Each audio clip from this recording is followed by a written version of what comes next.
The morning sun was barely touching the Montana wilderness when Jack heard the ravens.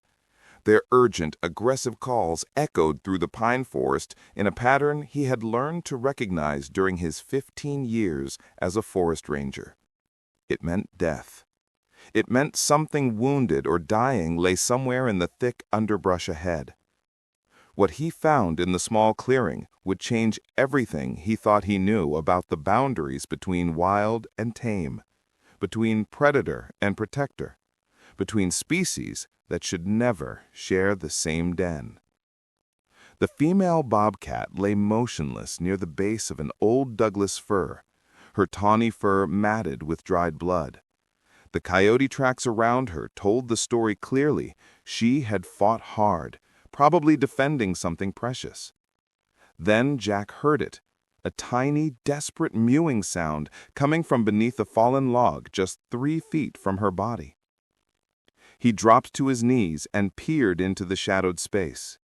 4 pairs of enormous blue eyes stared back at him from tiny spotted faces no bigger than his fist.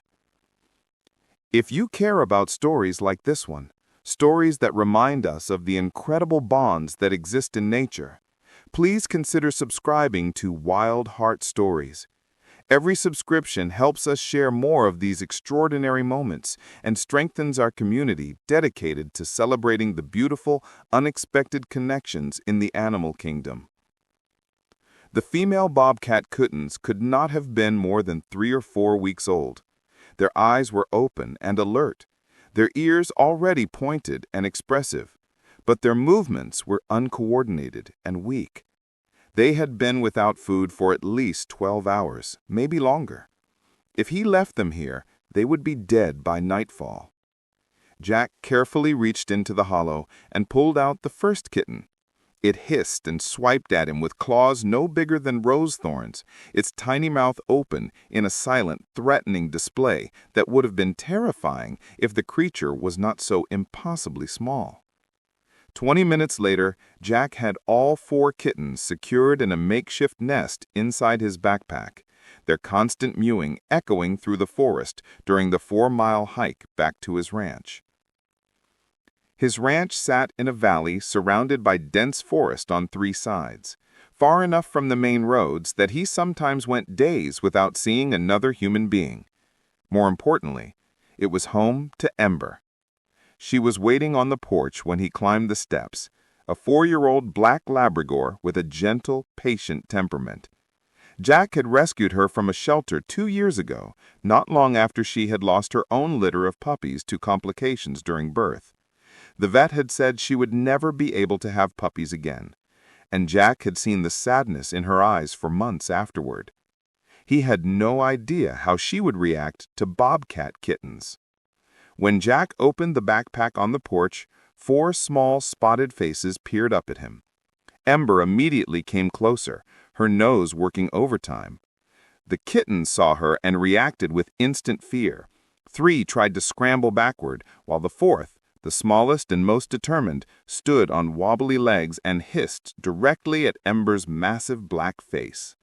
Ember did not growl or bark. She simply stared at the tiny creatures with an expression Jack had never seen before. Confusion, mixed with something that looked almost like recognition, like some ancient part of her brain was saying, "These are babies, and babies need help." The first feeding was a disaster. The kittens wanted nothing to do with the bottles Jack had prepared with special formula. They hissed and spit and turned their heads away. Jack spent 45 minutes trying to get even a small amount of formula into the most cooperative kitten. By the time he had fed all 4 of them, his shirt was soaked with spilled formula, his hands were covered in tiny scratches, and he was exhausted.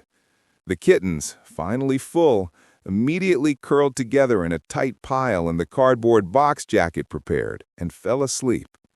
That was when Ember made her move. Jack opened his eyes to find the big black dog carefully climbing into the box. She moved slowly, deliberately, like she was approaching something fragile and precious. Then she began to lick them. Her large pink tongue swept across each kitten's face and down their backs in long, gentle strokes. The kittens stirred and made small sounds, then relaxed deeper into sleep. When Ember finally settled her head down on the edge of the blankets, the kittens instinctively pressed closer to her warmth. They did not know she was not their species. They only knew she was big and warm and smelled like safety. Jack named them that first night: Scout, the brave one who had hissed at Ember; Ash, the timid gray-toned kitten; Blaze, the troublemaker; and Willow, the smallest, who seemed most interested in staying close to whatever warm body was nearest. The next 3 weeks established a routine that Jack had not thought possible. Every 4 hours, he fed the kittens with bottles. Between feedings, Ember took over. She cleaned them constantly, kept them warm when they slept, and even began responding to their cries, hurrying to the box whenever one of them mewed in distress. The kittens grew quickly. By the end of the first week, they were noticeably larger and more coordinated. Their eyes changed from blue to amber green. Their spots became more defined. Ember spent most of her time lying in the pen with them, refusing to leave unless Jack specifically called her for a walk or meal. It was during the 3rd week that Jack started to notice Ember was not just caring for the kittens, she was teaching them. When Scout tried to bite her ears, she would gently pin her down with one large paw and hold her there until she stopped struggling. When Blaze got too aggressive with the others, she would nudge him away and position her body between him and his siblings until he calmed down. The most surprising thing was how Ember seemed to understand their wild nature. She did not try to stop them from stalking each other, from pouncing and wrestling and biting in ways that would be too rough for puppy play. She let them sharpen their claws on the wooden posts Jack had added to the pen. One afternoon in the 4th week, Jack saw a golden eagle circling over the backyard where he had moved the pen for fresh air. The massive raptor was clearly interested in something on the ground. The kittens, playing in a patch of sunlight, completely unaware of the danger dropping toward them at 60 miles per hour. Ember was lying nearby, seemingly asleep. But the moment the eagle's shadow crossed the pen, the black dog exploded into action. She leapt to her feet with a bark that echoed off the surrounding hills and positioned her body directly over the 4 kittens, her hackles raised, her teeth bared in a way Jack had never seen before. The eagle pulled out of its dive at the last possible second, its talons missing Ember's back by inches. The kittens huddled beneath her, their small faces pressed against her legs, their eyes wide with instinctual fear of the sky. Jack realized something in that moment. This was not just about a dog taking care of orphaned animals. Ember had chosen these kittens as her own. She would protect them with her life. And somewhere in their small, wild hearts, the bobcat kittens had chosen her right back. But as the weeks passed and the kittens grew bigger and stronger, Jack knew he faced an impossible choice. By 3 months old, they had transformed into small, efficient predators. They hunted real prey now, catching mice and small birds with efficiency that was both impressive and disturbing. They no longer looked like babies. They looked like what they were: young, wild predators. Jack made the call. He scheduled the transition to the Wildlife Rehabilitation Center for 3 weeks out. They had space in their bobcat enclosure, a large outdoor habitat with trees and water features. The kittens would be wild again, or as wild as hand-raised bobcats could be. Eventually, they would be released into protected territory. It was the right choice, the only choice, but it felt like his heart was being torn out of his chest. Ember seemed to sense that something was changing. She began staying even closer to the kittens, as if her physical presence could somehow prevent whatever future she could not quite understand, but definitely felt approaching. The morning of the transfer arrived too quickly. Getting the kittens into the transport crates was harder than anyone anticipated. Scout went first, lured in with treats, only realizing what was happening when the door closed behind him. His yowl of betrayal echoed through the property. Ember immediately rushed to the crate, whining desperately. Willow was worst of all. She clung to Ember with all 4 sets of claws, screaming, her eyes wide with terror. Jack had to physically pry her off while Ember watched with a look of absolute devastation. The 4 crates were loaded into the truck. Ember tried to climb in after them. Jack had to hold her back, his arms wrapped around her chest, her entire body straining toward the truck where her babies were crying for her. The truck pulled away down the long driveway. Ember broke free from Jack's grip and ran after it, barking frantically. She chased the truck all the way to the main road, running as fast as her legs could carry her, refusing to give up even when the truck was long gone and only dust remained. When they got home, she went immediately to the empty enclosure and began searching for the kittens. She checked every hiding spot, every corner, every place they used to sleep. For 3 days, Ember barely ate.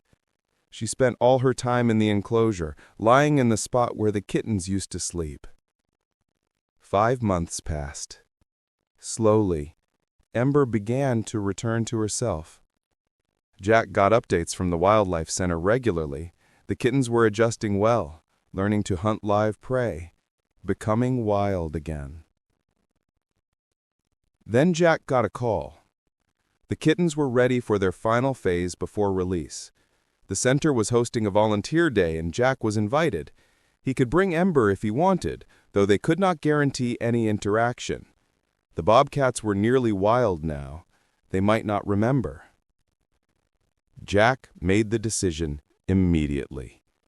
Ember deserved closure. The drive took 2 hours. They were escorted to a viewing platform that overlooked a clearing where the Bobcats often appeared during feeding time. They waited in silence, Ember standing at the railing, her nose working overtime, her entire body tense with attention. Then Jack saw movement in the trees. 4 shapes emerged from the forest, fully grown bobcats with powerful bodies and confident strides. Jack could barely recognize them, but Ember did. The moment she saw them, her entire body began to shake. She made a sound Jack had never heard before, a whine mixed with a bark, mixed with something that sounded almost like crying. The 4 bobcats stopped at the edge of the clearing. Their ears came forward. Their heads turned in unison toward the viewing platform. Then Scout, because it had to be Scout, took 3 steps forward. He stared directly at Ember, his mouth opened slightly, and then he ran. He sprinted across the clearing toward the platform with Ash and Blaze and Willow right behind them. They reached the fence below the platform and began climbing, pressing their faces against the fence, reaching with their paws, trying to get to Ember. Ember was beside herself. She barked and whined and tried to climb down to them. The staff member, Rachel, was crying. Jack was crying. The Bobcats were calling with voices that sounded exactly like they had as kittens. That desperate mewing that meant, "We need you and we missed you, and please come back." It was impossible. It was not supposed to happen. Wild animals did not remember. But these 4 did. These 4 knew exactly who Ember was. Rachel made a decision that probably violated multiple protocols. She led Jack and Ember down to ground level and opened a secure gate that allowed them into a buffer zone, close enough that when Ember pressed her face against the fence, the 4 bobcats could reach through with their paws and touch her. The reunion lasted 20 minutes. Scout rubbed his face against the fence where Ember's face was on the other side. Ash pressed his whole body against the chain link and purred so loudly Jack could hear it from 10 feet away. Willow laid down right at the fence line and reached both paws through to touch Ember's paws, and they stayed like that for a long time, just touching, just being together in the only way the fence would allow. When it was time to leave, Ember did not fight. She touched each bobcat one more time through the fence, a gentle nose-to-nose contact that looked like a promise, or maybe a blessing. Then she turned and walked back to Jack with her head high. On the drive home, Ember slept in the passenger seat with something that looked like peace on her face.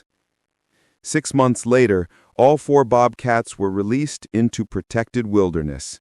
They had been fitted with tracking collars and would be monitored, but they were free now, fully wild, living the lives their birth mother had intended for them before tragedy struck. Jack told Ember the news, knowing she could not understand the words, but might understand the tone. She wagged her tail and leaned against his leg. She still checked the empty enclosure sometimes, still carried their old toys around occasionally, still had moments where she would stop and stare toward the forest as if listening for voices only she could hear. But she was happy again. She had done what mothers do. She had loved fiercely, protected completely, and let go when letting go was love. In a world that insisted on boundaries and categories and proper order, a black dog and 4 spotted kittens had created their own truth. They had proven that family is not always about biology, that love does not require matching species, and that the bonds we choose can be just as powerful as the bonds we are born into, and that sometimes the most natural thing in the world is the thing nature never planned at all.